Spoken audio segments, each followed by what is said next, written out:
बहुत समय पहले हिमालय की तलहटी में स्थित एक राज्य में राजा विक्रम का शासन था।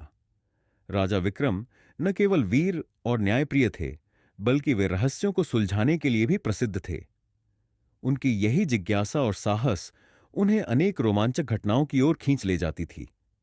एक दिन एक बूढ़ा साधु राज दरबार में आया और राजा विक्रम से कहा, हे राजन, हिमालय के घने जंगलों में एक रहस्यमयी द्वार है।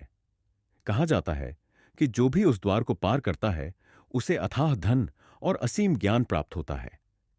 लेकिन उस द्वार की रक्षा एक अदृश्य शक्ति करती है, जो केवल साहसी और बुद्धिमान व्यक्ति को ही पार करने देती है। क्या आप इसे देखने का साहस करेंगे? राजा विक्रम ने बिना एक पल गंवाए कहा, मैं जाऊंगा। रहस्य और चुनौती से बड़ा रोमांच कुछ नहीं। साधु ने राजा को जंगल के रास्ते के बारे में बताया। अगले दिन राजा विक्रम अपनी तलवार और चतुराई को साथ लेकर उस घने जंगल की ओर निकल पड़े। उनके साथ केवल उनका सबसे वफादार घोड़ा और एक दीपक था। जंगल घना और अंधकारमय था। अजीब अजीब आवाजें चारों ओर गूंज रही थीं। राजा ने साहस के साथ आगे बढ़ना जारी रखा। चलते चलते उन्हें एक चमकती हुई झील मिली। झील के बीचों बीच एक शिला पर एक छोटी सी मूर्ति रखी हुई थी। मूर्ति के पास एक संदेश लिखा था, यदि इस झील को पार करना चाहते हो तो पहले अपनी सबसे प्रिय वस्तु त्यागनी होगी। राजा कुछ देर सोचते रहे। उन्हें अपना घोड़ा अत्यंत प्रिय था, लेकिन उन्होंने झील पार करने के लिए उसे छोड़ने का निर्णय लिया। जैसे ही राजा ने त्याग का प्रण लिया, झील का पानी दो हिस्सों में बंट गया और राजा उसे पार कर गए। आगे बढ़ते हुए वे एक गुफा में पहुंचे। गुफा के द्वार पर एक विशाल नाग बैठा था, जो अपनी फुफकार से सबको डराने की शक्ति रखता था।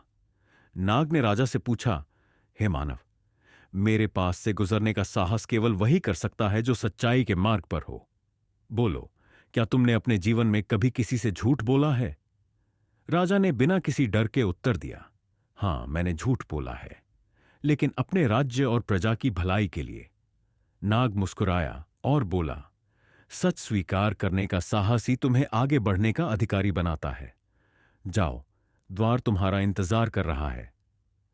राजा गुफा में प्रवेश कर गए। गुफा के भीतर एक बड़ा और चमचमाता द्वार था, जिस पर रहस्यमयी आकृतियां उकेरी हुई थीं। जैसे ही राजा ने द्वार छुआ, एक तेज आवाज गूंजी, जो यहां प्रवेश करेगा उसे अपनी जिज्ञासा पर नियंत्रण रखना होगा। यदि तुमने अनुचित प्रश्न पूछे तो तुम यहां कैद हो जाओगे। राजा विक्रम ने अपनी बुद्धिमानी और धैर्य से द्वार खोला।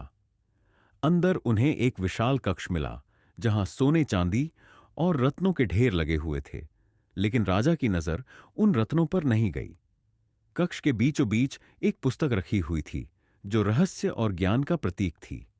जैसे ही राजा ने पुस्तक उठाई, साधु प्रकट हो गया और बोला, हे राजन, तुमने अपनी बुद्धिमानी, सत्यनिष्ठा और त्याग से यह परीक्षा पास की है। यह पुस्तक तुम्हें तुम्हारे राज्य को सर्वोत्तम बनाने का मार्ग दिखाएगी। धन और ज्ञान का सही उपयोग करना ही असली राजा की पहचान है। राजा विक्रम ने पुस्तक को अपने राज्य की भलाई के लिए इस्तेमाल किया और उनका राज्य वर्षों तक समृद्ध और खुशहाल बना रहा। लेकिन वह रहस्यमयी द्वार हमेशा उनके दिल में एक रहस्य बनकर बसा रहा।